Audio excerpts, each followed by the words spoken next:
Hello, Facebook. It's 7 o'clock Tuesday night, so here I am. Um, I've been annexed to another part of the house because my normal Facebook Live room,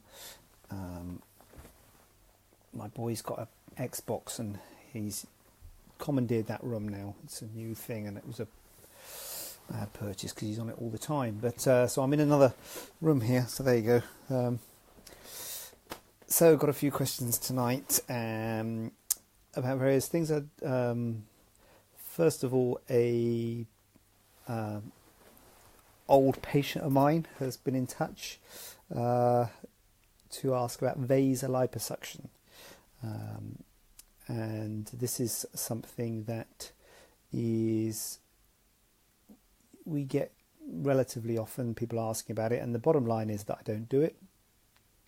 I do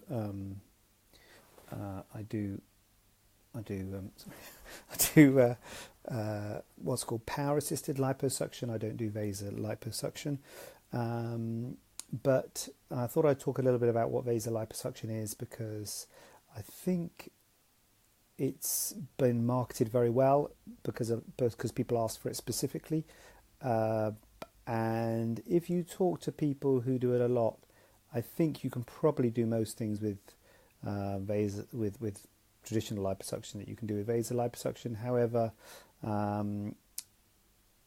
because I don't do it, I always say to people to get an opinion from someone who does it so that they can get a balanced opinion. But what I do is power-assisted liposuction. I was going to do this, I've just left theatres, I was going to do this from theatre to show you the power-assisted liposuction machine. But then I realised I had to send it off for sterilisation and things. So anyway, but it's a machine that moves backwards and forwards, so you don't have to keep on moving your hand backwards and forwards, and it's what's called a power-assisted liposuction, and that's the type of liposuction I need. And the main reason I don't do VASER is because personally I haven't found the need to do VASER. I haven't found situations where VASER would do things that power-assisted liposuction cannot do things. However, I'm aware that some people will ask for it by name, and I think that's probably due to marketing. Although one thing that they do say, the thing about VASER is it's an assisted form of liposuction, and it's assisted. There's a couple of ways you can assist liposuction. One is by power assisted, which is the one I do. You can do what's called laser assisted liposuction, which rather confusingly isn't VASER. Or VASER is actually ultrasound assisted liposuction. So what that does is it gives ultrasound energy, and that is given to the fat, which liquefies the fat and makes it a little bit easier to remove the fat. And the two things that does is, number one, it means you can use smaller cannulas because the fat is liquefied, and therefore you can often do it under local sedation. You can be awake. For my sort of liposuction, I usually do it under a general anaesthetic. And the other thing that they say it does is potentially causes some skin retraction because it heats the fat, which is good, and particularly in the abdomen, because I don't think liposuction is good in the abdomen. Whether VASER is good in the abdomen, I always say to people, look, see someone who does it to see if they've got good results, because I think liposuction of the abdomen is a tricky area and something you've got to be a bit careful with. Tummy tuck is the best way to contour the abdomen, but I understand a lot of people haven't got enough that need a tummy tuck, and they think that they would just want liposuction, but because it doesn't make the skin retract, it can have disappointing results in my experience. So yeah, VASER is an ultrasound assisted liposuction, and I always say, find someone who does it, who's got good results, if you want to use that. I wonder why people are asking about it specifically, what they think is good about it, because as I say, most things you can do with a power assisted liposuction, if not anything with a power assisted liposuction. But it's something I've been thinking about doing, if I'm totally honest with you. I hope I can be honest here. It is something I've been thinking about, and it's something that I could do at my clinic, because you can do it under local sedation. So, you could say, oh, I should be doing it. But really my focus in my clinic has been the breast and body surgery. And as I say, I haven't embraced the VASER, but it's something that we might forge into in the future. Watch this space. VASER number one question. Number two question was, so there's three. VASER 1, 2 was the tummy tuck one, and the BMI, and 3 was, what was 3? I'll try and remember what 3 was. Oh yeah, breastfeeding and implants. That was 3. Okay, so 2, exhibit 2 was BMI. This is a lady who's contacted me who's had children, struggled to lose weight following the children, and BMI. I worked it out what your BMI was, and it was about 35. And I think you want to lose a bit of weight, and are wondering whether you should you want to get rid of the apron, want to have surgery, or wondering about whether you should have a gastric band or a gastric sleeve or something like that. So my advice is to lose the weight first before having your apron addressed, because you will get a better result. Because if you have your apron addressed now and then you lose weight afterwards, then there might be some skin laxity which could have been tightened up if you had lost weight first. Also, with a BMI of 35, you've got a higher risk of complications, and so that's something to consider. Most of the studies looked at a BMI of 30, and this is if your BMI is above 30, your risk of complications goes up. So this is something I've done a vlog, because I'm a vlogger now as well as a blogger. So I've done a vlog on my new YouTube account. It's not so new anymore, but please subscribe. I should put a link up saying subscribe. That's what they do, isn't it? I don't know how to do that. Anyway, so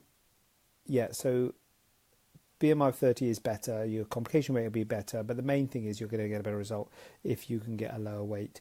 With regards to a gastric band or a gastric sleeve, this is different surgery that is not surgery that we do at the clinic. That's what's called bariatric surgery, which is weight loss surgery. So my advice is to lose weight. Unfortunately, I haven't got any good options or any good answers for you as to how to lose weight.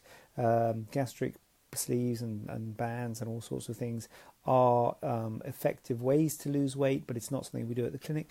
My advice would be go to see your GP, to see if your GP can refer you to a surgeon. That would be a general surgeon.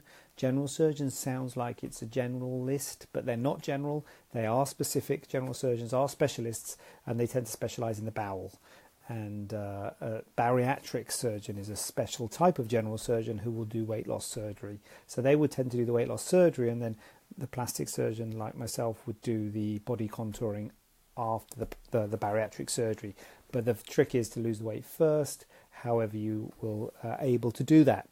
So that's exhibit 2, and then that moves us on to exhibit 3, which was the breastfeeding and implants. So breastfeeding and implants is good one.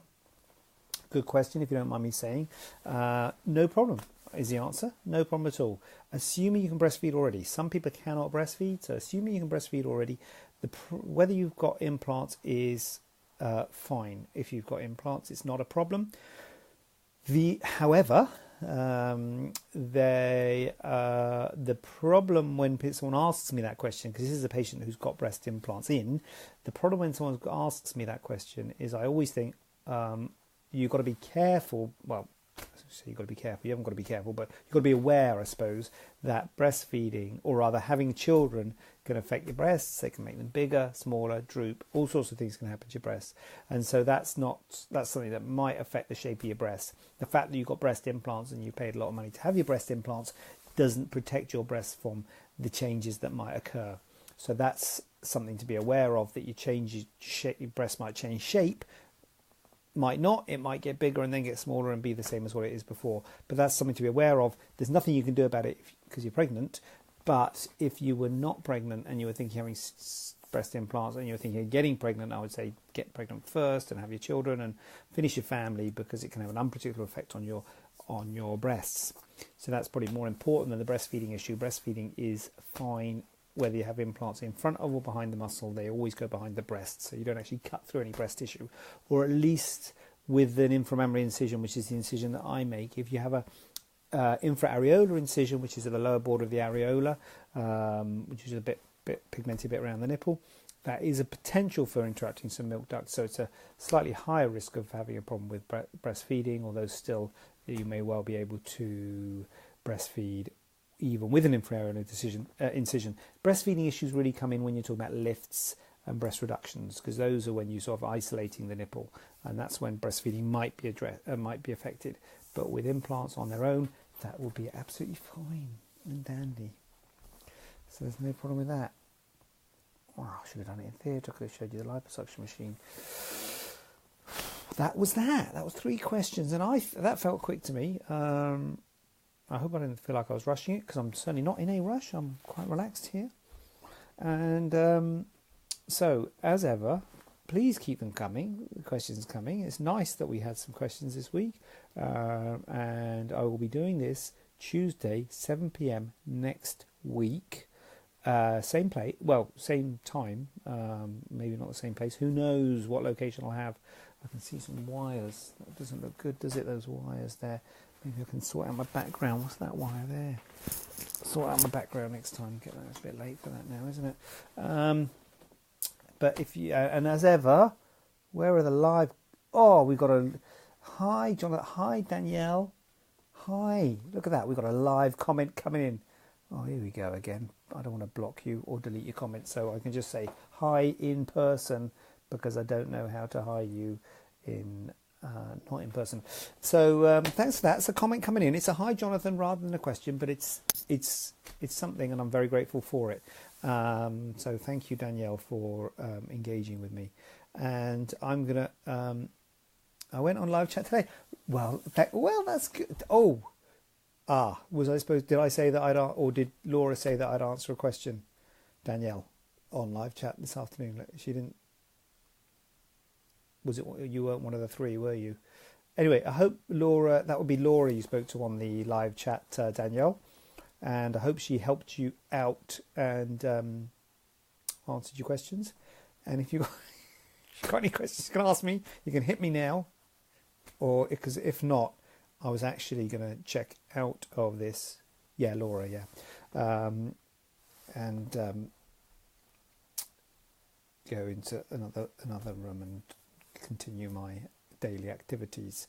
So I'm glad that Laura helped you out, Danielle, and I hope she answered your question. If she didn't, then let me know, or let her know, and she can talk to me if there's something she needs to talk to me about. And I love the live chat. It's great. And I'm a very big fan of the live chat. So good. Glad that that's good to have you here, Danielle, and nice to see you here. And I'm gonna. There is a bit of a delay here, so I don't want to be rude if you're typing something, and I'm going to stop this. But I'm just warning you in 3 and 2 in 1. Oh, all good. Thanks. Carry on. All right, I'll carry on. Good.